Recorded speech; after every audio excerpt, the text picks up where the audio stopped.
Sir అక్కడ hashtags trending అవుతున్నాయట, త్రిష జననాయకన్.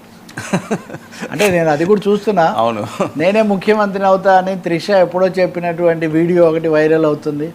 ఆమెమో వాళ్ళ ఇంటికి కూడా వెళ్ళారు ఇప్పుడే. Vijay as a friend she can go. Whistle అన్నారు కదా, ఇప్పుడు విజిల్ బూదటం అనేది ఇక్కడ చాలా ఎక్కువగా ఉంది.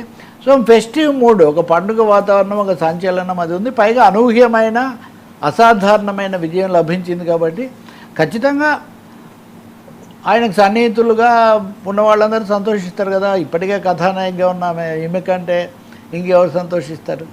అయితే ముఖ్యమంత్రి అవుతా అన్నది ఇవన్నీ సంచలనానికి మన. అందుకనే ఇందాక నేను జయలలిత అనుకునే ప్రస్తావించింది, అది బాగా చేస్తున్నారు. ఆ అవకాశం ఉందా అంటే తమిళ రాజకీయాల్లోని వారు అంటే ఆయన తర్వాత రావడం అని. ఓకే, ఈయన వచ్చి ఎటువంటి విధానాలు తీసుకుంటాడంటే ఆయన నిజంగా చూస్తే రిజర్వ్డ్గా ఉన్నాడు పొద్దునుంచి. సినిమా నడ్డు అయినప్పటికీ దీనికోసం ఏదో అతిగా స్పందించి అవన్నీ ఏం చేయలేదు. ఒక్కసారి మటుకే తన ప్రచారంలో కూడా ఆ రకంగానే బిహేవ్ చేశాడు. అందుకే ఆయన సినిమాల్లో కూడా కొంచెం డిఫరెంట్గా ఉంటాయి. నిజానికి తన వయస్సు, తన అనుభవాన్ని మించినటువంటి ఒక సంయమనంతో ఒక నమ్మకం. అది వాళ్ళ నాన్న ఎస్ఏ చంద్రశేఖర్ గారు, ఆయన మంచి డైరెక్టర్, రైటర్. విజయ్ రాజకీయాల్లోకి వస్తాడని చాలాసార్లు చంద్రశేఖర్ ప్రకటించడము, ఈయన రాకపోవడం కూడా జరుగుతూ వచ్చింది. సో ఇప్పుడు కూడా ఈ విజయంలో ఇటు త్రిష, అటేమో ఎస్ఏ చంద్రశేఖర్ డైరెక్టర్, వాళ్ళిద్దరి పాత్ర చాలా ఎక్కువగా ఉంటుంది. వీళ్లకు సామాజిక స్పృహ కూడా ఉంది. ముఖ్యంగా చంద్రశేఖర్కి అవగాహన కూడా ఉంది తమిళనాడు సామాజిక చిత్రం. విజయ్ చేసిన ఇంకో పెద్ద ఇదేమంటే కొన్ని కులాల ఆధారంగా పార్టీలు ఏర్పడి కొన్ని స్థానాలు తెచ్చుకోవడం అన్నది జరుగుతూ వచ్చింది. వాళ్ళు ఈ రెండు పార్టీలను ఆశ్రయించుకొని, ఇక్కడ అట్లా కాకుండా అయినా కులాలకు అతీతంగా అందరినీ కూడా ప్యాన్ తమిళనాడు అన్నట్టుగా ఓట్లు తెచ్చుకొని సీట్లలోకి మలుచుకోగలిగాడు. కాబట్టి ఇది చిన్న విషయం కాదు.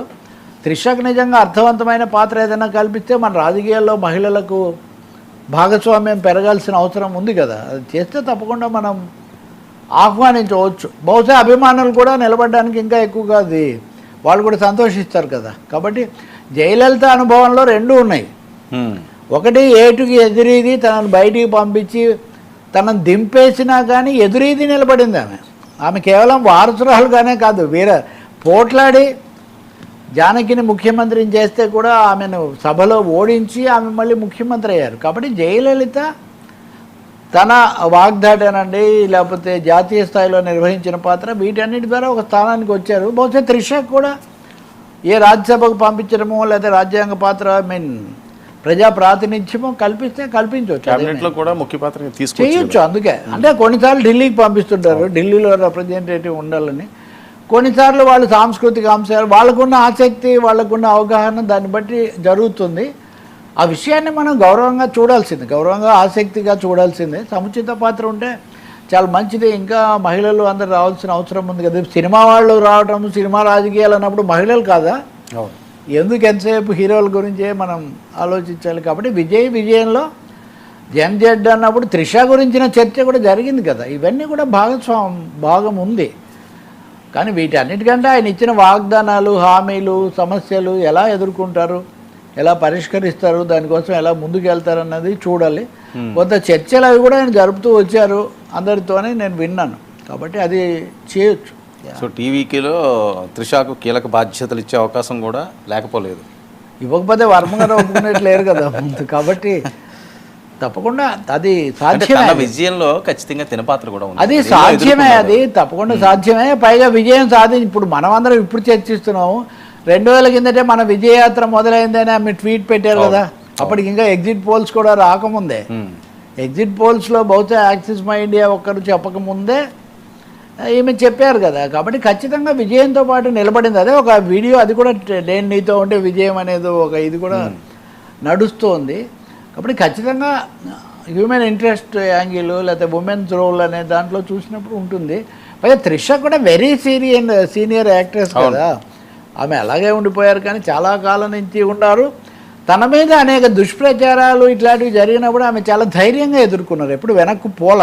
నిజానికి కొన్నిసార్లు అసలు మహిళలతో ఏంటి మీరు ఇవన్నీ చేయడం అని చాలా గట్టిగా కూడా ఆమె మందలించిన సందర్భాలు కూడా ఉన్నాయి.